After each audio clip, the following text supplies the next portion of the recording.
Welcome to The Explainer. Okay, let's dive right in. India just rolled out a new rule to fight discrimination in its universities. Seems straightforward. A good thing, right? Well, what if that rule ended up sparking a massive firestorm of protest? That's what we're unpacking today. So you have this new anti-discrimination rule coming from India's main university regulator, and you'd think it'd be celebrated. But no. Instead, it's kicked off this really intense and kind of familiar debate.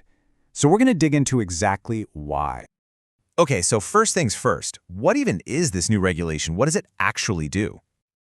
Right. This rule comes from an organization called the University Grants Commission, the UGC. You can basically think of them as the main regulatory body for all higher ed in India. They set the standards, coordinate funding, pretty much the whole shebang.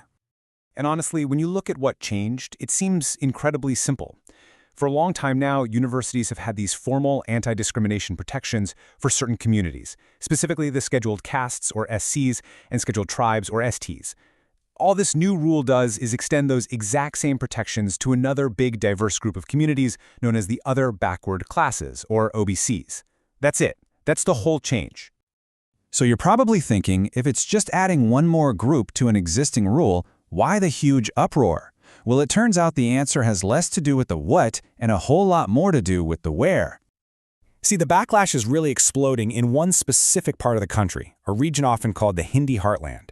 We're talking about states like Uttar Pradesh, Bihar, Rajasthan. That's where the protests are really kicking off.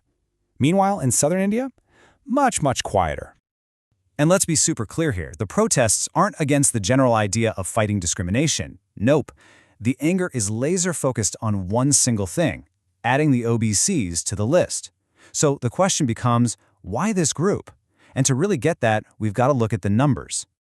All right, let's get into the data, because this is where the tension really comes into focus. And these numbers aren't just from anywhere. They come straight from a statement made in the Indian parliament. And believe me, they paint a pretty stark picture. Get this. Across India's 45 main central universities, just 4.1% of all professors come from OBC communities. 4.1%. Now, hold that number in your head and compare it to this one. 27%. That's the official government quota. It's a kind of affirmative action policy that says 27% of these professor jobs should go to OBCs. The gap between 4.1 and 27, well, it's just enormous. And this chart, wow, it really lays out the whole systemic issue. It's not just the OBCs. You can see for the SC and ST communities too, there's this massive gap between the quotas on paper and the reality of who's actually in these jobs. And what's the result of all this? Well, it means that upper caste communities end up holding a staggering 85% of these senior professor roles. And this isn't just about professors, This pattern goes right to the very top. Take a huge state like Uttar Pradesh. Over 80% of the university leaders, the vice chancellors, the people in charge, they come from upper caste backgrounds. 80%. Just remember that number. It's going to be important in a minute. Okay, so with all that context, you have to ask the big question. Why now? Why this rule at this moment? Well, the analysis we're digging into suggests the timing is absolutely not a coincidence. I mean, think about it from a political perspective. Why would you introduce a rule that you know is going to be this controversial, especially right before major elections are coming up? It seems counterintuitive, right? Well, the theory goes that this is actually a really calculated political gamble. The government is basically betting that its traditional upper caste support base in the north won't abandon them over this. But the real target here? OBC voters in the southern states.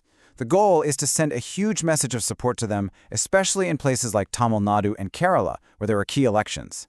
It's a calculated risk, all to win over a new voting bloc. But, a law on paper is one thing. The real million-dollar question is, can it actually be enforced? And on that front, there's some deep skepticism. I mean, if you just look at the official process, it looks great. It's all laid out. You file a complaint. A committee has to look at it within 24 hours. They have to send a report in 15 days. And then the university has to take action within 7 days. Sounds pretty solid, right? Like it would actually work? But here's where the whole thing hits a major snag. And it's captured perfectly in this quote. The problem isn't the process. The problem isn't the timelines. The problem is, who is actually going to enforce all of this? And this is where we come full circle, right back to that data we looked at earlier. Remember that 80% number? The argument is pretty simple. If the people in charge, the vice chancellors, the people on these committees, even the officials at the UGC, if they are overwhelmingly from the very same upper caste communities, can they really be expected to enforce rules against their own? It's like asking the system to police itself. And the analysis we're looking at basically says that's a recipe for failure. And so that leaves us with this really tough final question. Can a law, any law, actually change a system if the people running that system don't change? It's really the ultimate test of whether a rule that looks good on paper can ever truly change the reality on the ground.